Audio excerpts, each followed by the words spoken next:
Yes. अब ballad is traditionally तो इसमें आप नैरेटिव पोएम हो जाएगा option B. Second, ballad were originally mean to B.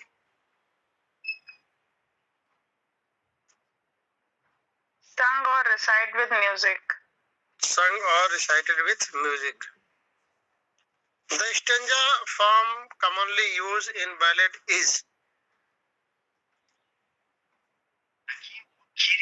Ballad stanza. ballad stanza. Ballad stanza consists of 4 lines. 4 lines. The rhyme scheme of a typical ballad stanza is ABBA. ABB होगा, ABCB. ABCB. ABCB और AB भी होता है ना? हाँ जी sir. तो यहाँ थोड़ा सा AB और ABCB ये दोनों B और C दोनों यहाँ पे हो जाएगा। अल्टरनेटिवली दोनों ही हो सकते हैं। Question number 6, ballad meter is usually iambic tetrameter alternating with trimeter. Repetition in ballads is used to create rhythm and musical effect.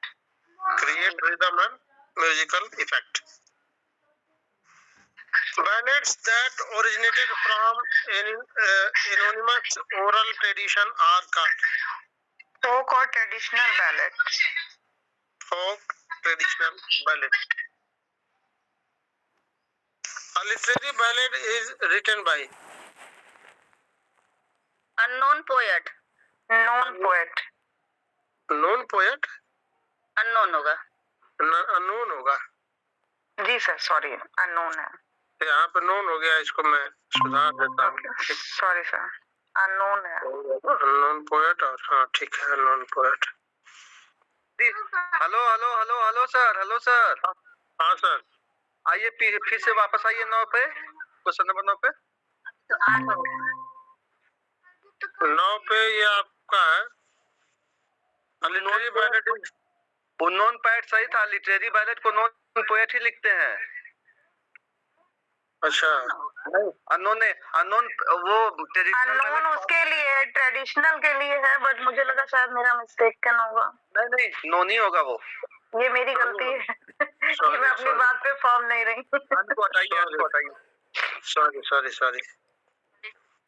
Unknown singers है उसमें ट्रेडिशनल में, क्योंकि उनका हमें कलेक्शन नहीं मिला।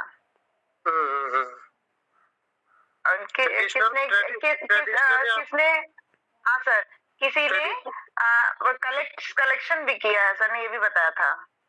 स्टेफन करके है कोई, उसमें ट्रेडिशनली बैलेड में स्टेफन करके कोई है, मुझे याद है। ट्रेडिशनल बैलेड बोलते हैं ना जी sir. Relics of ancient poetry है ना, उसमें कलेक्शन है।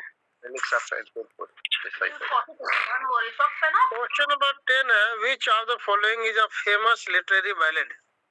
लिटरेरी बैलेड है ना, Rime of the Ancient Mariner. Rime of the Ancient Mariner. और ये है कि ला बेल्जियम सन्स मर्सी है, ये भी है, दोनों ही है। मर्सी दोनों है, बस ये है कि इसमें थोड़ा ला बेल्जियम सन्स मर्सी में सुपरनेचुरल एलिमेंट्स ज्यादा यूज हुआ है। जॉन कीट्स का ये जो है ना, इसमें फेमस पूछ रहा है सर एंशिएंट मारिनर में भी तो है। नहीं मारिनर में भी है मैम, सही बात है। ये फेमस लिटरेरी बैलेड पूछ रहा है, तो फेमस में क्या होगा? राइम ऑफ द एंशिएंट मारिनर होगा? सर दोनों है, क्योंकि राइम ऑफ द एंशिएंट मारिनर पहले का लिखा गया है, तो फेमस नहीं है। अच्छा, मतलब दोनों तो है ही है, इसमें बस फेमस मतलब ऐसा हुआ ना, जैसे कि लिटरेरी बैलेड में, सॉरी लिरिकल बैलेड में इसको भी शामिल किया गया था, तो जो राइटर पहले आया आई थिंक उसका पहले ही मान लेंगे, है ना? नहीं, ये ला बेल्जियम सन्स मर्सी तो इसमें है ही नहीं, लिरिकल बैलेड में तो ये नहीं है ना। हमें नहीं, मैं ये कह रही थी लिरिकल बैलेड में एंशिएंट मारिनर को दे दिया है, तो हम लोग इस एज के अकॉर्डिंग बता रहे हैं कि भाई वर्ड्सवर्थ का पहले तो वर्ड्सवर्थ का ही हम सॉरी कौन है एसटी कॉलेज मर्सी भी है सर, मैं ये नहीं कह रहा कि नहीं है। हाँ लेकिन उससे कम राय में ये एंशिएंट मार्नर भी नहीं है एसटी कॉलेज का, ये भी बहुत फेमस है उनका एकदम। हाँ सर, ये तो मान लीजिए लिरिकल बैलेट का फर्स्ट बैलेट ही है। हालांकि लिटरेरी बैलेट में सर वो क्या है एमएच अब्राहम, उसमें ना इन्होंने ला बैलेट डैम साइंस मर्सी को प्रायोरिटी दी है, फिर उसके बाद में इसको बताया। मेरे हिसाब से यही सही है, सी La Belle Dame sans Merci. M H Abrams में इन्होंने पहले इसी का जिक्र किया है, उसके बाद में एंशिएंट मारिनर किया है। मुझे भी यही लगा है, जबकि दोनों ही उसमें नो डाउट है भाई। कॉलेज का है और वो लिरिकल बैलेट में पहला स्थान रखता है, तो ऐसा नहीं है कि वो नहीं है। बट एक बार और देख लीजिएगा, खैर ठीक है ना। हाँ ऐसा क्वेश्चन ही हो गया है ना कि उसमें कितना ही वो है। अच्छा, इम्पोर्टेंस दोनों का ही है, कोई जरूरी नहीं है कि जिस तरीके से यहाँ पे ऑप्शन है ऐसा हर जगह ऑप्शन होगा ही। बस ये भगवान से दुआ करिए उसमें कोई क्वेश्चन फॉल्स ना हो। हाँ, बस आता हुआ पेपर में बस हाँ नो आया हुआ क्वेश्चन फॉल्स हो जाए वो तो चलेगा। हाँ वो हो जाए, उससे कोई मतलब नहीं जो आना होना। ये तो है कि ला बैलेट डैम साइंस मर्सी को ज्यादा लोग जानते हैं बजाय उसको एंशिएंट माइनर के। सर तो हमने भी जब ये पहली बार पोएम पढ़ी थी उसके बाद में हमने मतलब कोशिश की कि हम दोबारा कभी ना पढ़े, इतनी लंबी पोएम पढ़ के पगला गए थे। The supernatural element is most common in, ये तो अभी बात ही की है कि बैलेट में The language of folk ballad is usually simple and direct. Simple and direct. The main purpose of ballad is to tell a story. To tell a story. The ballad tradition is strongest in medieval period. Medieval period. Ballads often begin abruptly. This feature is called sudden opening. Sir एक बात बताओ, जैसे medieval की बजाय अगर वहाँ पे romantic होता तो हम उसे भी सही कर सकते थे ना? कहाँ रोमांटिक तो मेडिवल में ही आएगा ना।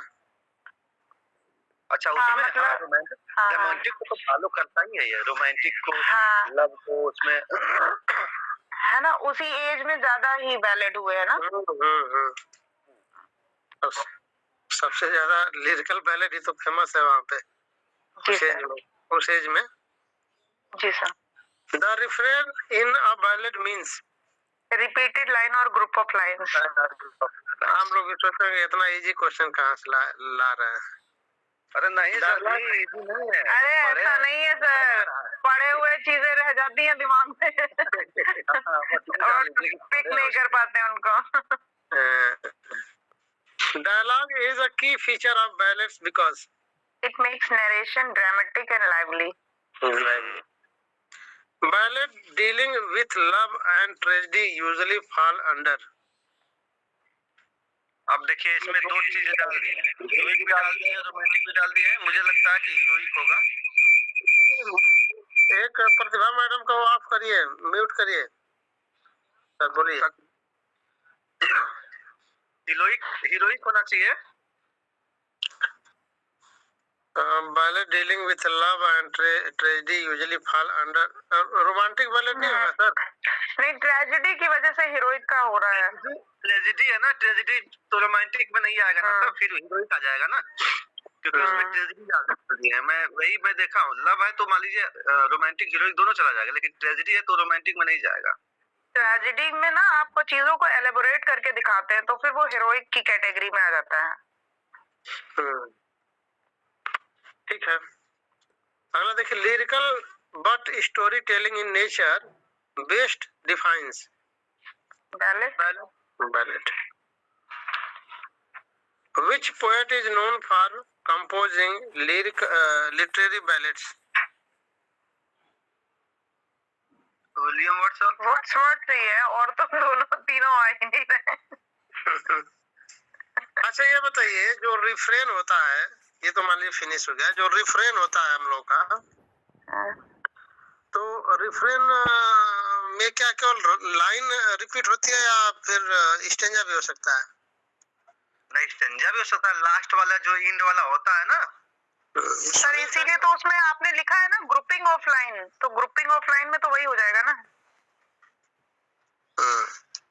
तो वही है, लाइन भी रिपीट होगी, लाइन तो रिपीट होती ही है, और स्टेंजा भी एंड ऑफ द स्टेंजा होता है, एंड ऑफ द स्टेंजा होता है ना, एंड ऑफ द स्टेंजा होता है। अंजलि मैम, यही होता है ना एंड ऑफ द स्टेंजा?